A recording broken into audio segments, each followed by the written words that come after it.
Bismillahirrahmanirrahim. Assalamualaikum warahmatullahi wabarakatuh. Alhamdulillahilladzi an'amana bi ni'matil iman wal islam wal istiqamah. Asyhadu an la ilaha illallah wahdahu la syarikalah wa asyhadu anna Muhammadan abduhu wa rasuluhu alladzi la nabiyya ba'dah. Bersyukur kita kepada Allah, salawat dan salam kepada Rasulullah Nabi besar Muhammad sallallahu alaihi wasallam. Hadirin dimanapun Anda berada, alhamdulillah kita hari ini masih diberi kesempatan oleh Allah untuk menghirup udara segar di bulan Syawal. Ramadan sudah meninggalkan kita, Ramadan sudah menjadi masa lalu, dan hari ini kita ingin menunjukkan kepada Allah tingkat keberhasilan kita beribadah di bulan Ramadan. Syawal secara bahasa berasal dari kata syawwala yusyawwilu syawwalan, yang artinya meningkat. Berarti Allah inginkan setelah selesai kita dari bulan Ramadan masuk ke bulan Syawal, Allah ingin lihat peningkatan amal ibadah kita di bulan Syawal ini. Oleh sebab itu, maka kita semuanya harus memastikan diri kita memahami apa hal-hal terbaik yang kita harus lakukan di bulan Syawal yang kita sedang jalani. Indonesia sebagai negara yang penuh dengan tradisi, kita sudah menjalani hidup di Indonesia dengan beberapa macam tradisi. Salah satu tradisi yang ada di bulan Syawal itu adalah halal bihalal. Halal bihalal ini adalah konsep yang dibuat oleh masyarakat Indonesia, tidak ada di luar negeri, bahkan di Arab sama sekali itu tidak ada. Halal bihalal tapi menggunakan bahasa Arab, benar, tapi orang Arab sendiri pun tidak tahu apa arti halal bihalal.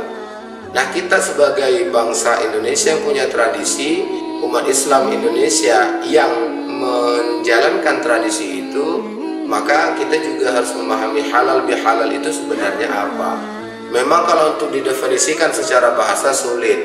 Halal artinya boleh, bi artinya dengan, halal artinya boleh.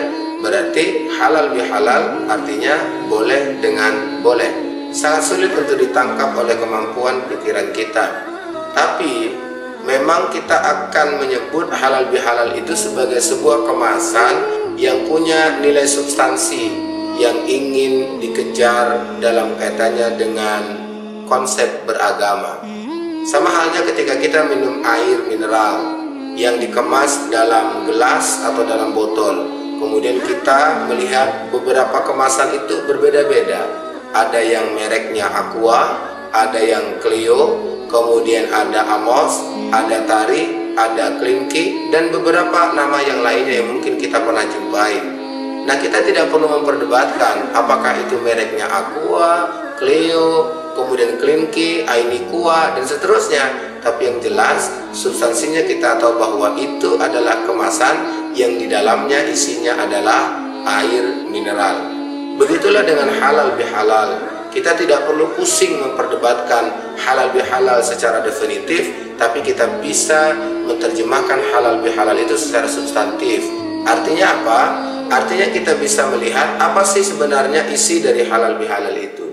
Paling tidak halal bihalal itu isinya 3. Yang pertama adalah silaturahim, kemudian yang kedua adalah saling berbagi, kemudian yang ketiga adalah saling memaafkan. Kita lihat di Indonesia, hadirin, ketika ada tradisi halal bihalal, apa yang dilakukan oleh masyarakat Islam Indonesia? Masyarakat Islam Indonesia sudah menyusun agenda perjalanan hari pertama, hari kedua, lebaran itu di mana. Dan ini menjadi catatan juga bagi kita bahwa ya, lebaran karena banyak agenda, maka akhirnya di Indonesia lebarannya panjang. Kalau di Arab Saudi sana, lebaran itu cuma 1 hari. Tapi kalau di Indonesia, lebarannya itu 1 bulan. Kalau masih bulan Syawal, berarti masih lebaran. Nah, karena menyusun agenda, mau kemana ya, datangi siapa ya, silaturahmi kemana ya, akhirnya apa? Akhirnya kita semuanya mengatur jadwal kepergian untuk berkunjung atau bersilaturahmi ke rumah saudara, ke rumah sahabat, atau mungkin jiran tetangga.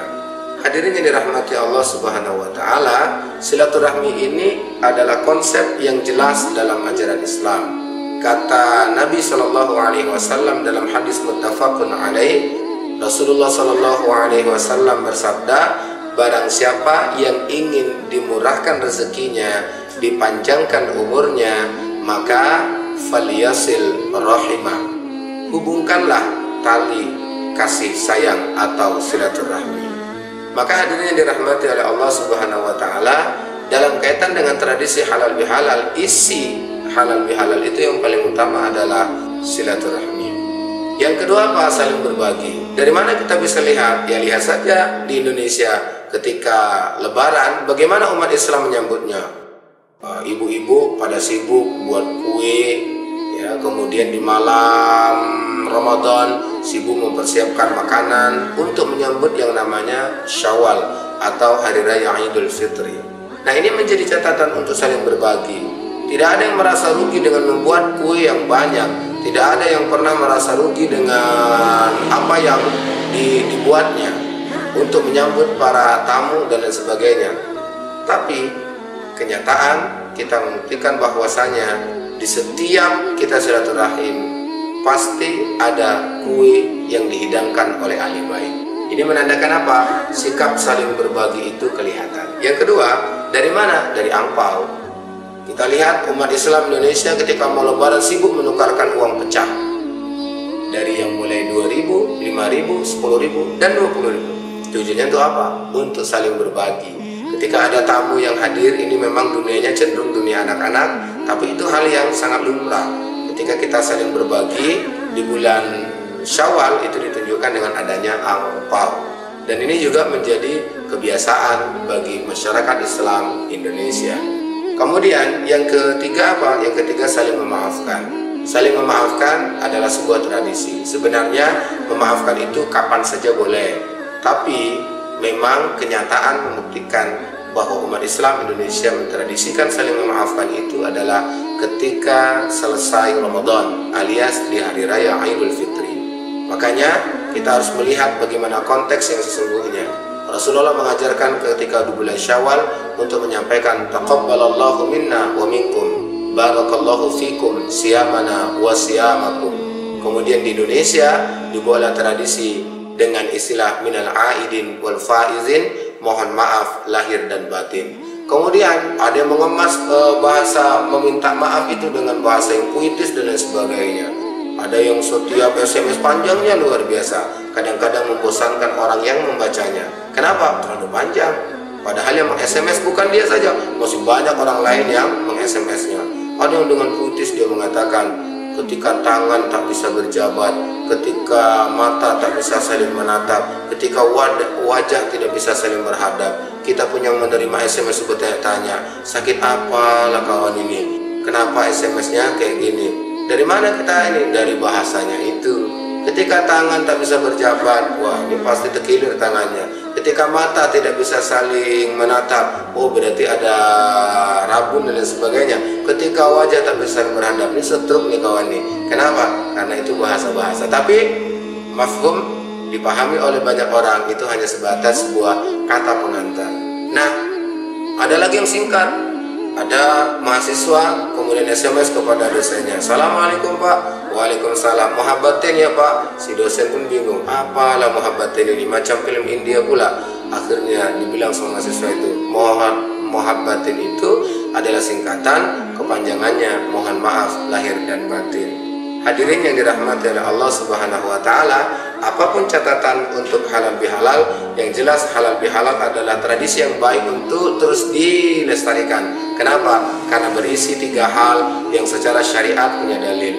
Yang namanya silaturahim itu ada dalilnya. Yang namanya saling berbagi juga ada dalilnya. Dalam surah Al-Imran ayat 104, alladzina yunfiquna fis sarra'i wad dharra, yakni orang-orang yang menginfakkan hartanya di waktu lapang dan sempit. Baru wal afina 'anil nas, yang memaafkan kesalahan manusia, itu juga menjadi bahagian dari tradisi Islam yang perlu untuk dilestarikan. Kemudian yang kedua, amalan yang bisa kita lakukan ketika berada di bulan Syawal itu adalah melaksanakan puasa 6 hari di bulan Syawal. Puasa 6 hari di bulan Syawal ini ketika kita laksanakan dalam hadis Nabi, maka sama seperti kita puasa 1 tahun penuh. Kata Nabi, siapa yang berpuasa di bulan Ramadan kemudian berpuasa 6 hari di bulan Syawal, maka kita akan mendapatkan nilai seperti puasa 1 tahun penuh. Tapi yang jadi pertanyaan di masyarakat adalah, bagaimana Ustadz ketika kita berpuasa di bulan Syawal sementara kita masih ada hutang puasa, mana yang harus didulukan? Maka jawabannya, ketika ditanya mana yang harus didahulukan, ada 2 pendapatnya. Yang pertama, ulama menyebut bahwa yang didahulukan itu adalah puasa yang hukumnya wajib daripada puasa yang hukumnya sunnah. Kalau kita masih punya hutang puasa, maka kita puasa ganti dulu, baru kemudian kita lanjutkan dengan puasa 6 hari di bulan Syawal. Tapi ada juga ulama yang sedikit fleksibel, kemudian menyebut silakan puasa Syawal terlebih dahulu, mempertimbangkan waktu dan mungkin keadaan, maka puasa Syawal dilaksanakan terlebih dahulu, tidak ada masalah. Yang penting kita berniat kepada Allah, setelah selesai menjalankan puasa sunnah Syawal, maka kita akan menjalankan puasa ganti. Nah, jika kita dihadapkan dengan masalah ini, maka itu adalah hak prerogatifnya kita. Silakan dipilih mana yang terbaik. Tapi kalau boleh kita menyarankan, dahulukan yang wajib, baru kemudian kita laksanakan yang sunnah. Hadirin dirahmati Allah. Kemudian ada lagi yang menyebut, Ustaz, bagaimana menggabungkan niat antara puasa sunnah di bulan Syawal dengan puasa yang lainnya? Ini bisa kita jawab dengan merujuk kepada kitab yang dikarang oleh Imam Jalaluddin As-Suyuti dalam kitab Al-Ashbah wan Nazair bab Tasyrikun Niyah. Dalam bab itu disebutkan, ketika kita menggabungkan niat, perlu dicatat ada 3 hal yang perlu kita perhatikan. Pertama, kalau puasa sunnah digabung dengan puasa sunnah juga, maka dibolehkan. Dua-duanya diterima dan dua-duanya mendapatkan pahala. Artinya apa? Kalau puasa sunnah di bulan Syawal digabung dengan puasa Senin atau puasa Kamis, maka kita yang melaksanakannya akan mendapatkan pahala puasa Syawal dan akan mendapatkan pahala puasa Senin atau Kamis. Tapi kalau puasa sunnah digabung dengan puasa wajib, contohnya puasa sunnah di bulan Syawal digabung dengan puasa qadha atau puasa ganti yang hukumnya wajib, maka dalam hal ini kita hanya mendapatkan satu saja. Yang kita dapatkan itu apa? Yang diterima di sisi Allah adalah puasa sunnahnya saja, sementara puasa ganti atau puasa qadha itu tidak dihitung oleh Allah Subhanahu wa taala. Makanya jangan digabung antara yang sunnah dengan yang wajib. Nanti kita akan salah paham dalam hal ini. Baru yang ketiga, apa itu? Yang wajib digabung dengan yang wajib. Puasa ganti digabung dengan puasa nazar, maka dua-duanya ditolak oleh Allah Subhanahu wa taala. Maka hadirin dirahmati oleh Allah Subhanahu wa taala, kita harus benar-benar cermat dalam kaitannya dengan rutinitas ibadah yang kita lakukan, khususnya di bulan Syawal. Paling tidak kita semuanya ketika memasuki bulan Syawal, yang kita ingat adalah halal bihalal. Baru kemudian yang kedua yang kita ingat adalah puasa 6 hari di bulan Syawal. Baru yang terakhir apa? Jaga kefitrahan kita, jaga kesucian kita. Kita sudah beribadah di bulan Ramadan, insya Allah diampuni Allah dosa, diterima taubat kita, dikabulkan doa-doa kita, dan kita keluar dari Ramadan Idul Fitri kembali suci. Maka tugas kita di bulan Syawal dan bulan-bulan yang lainnya adalah mari jaga kefitrahan kita, mari jaga kesucian kita, supaya kita tetap harum dan wangi di hadapan Allah Subhanahu wa taala. Demikian, mudah-mudahan memberikan manfaat bagi kita semuanya, dan insya Allah bulan Syawal adalah bulan yang menunjukkan peningkatan kualitas diri kita di hadapan Allah dan di hadapan manusia. Wassalamualaikum warahmatullahi wabarakatuh.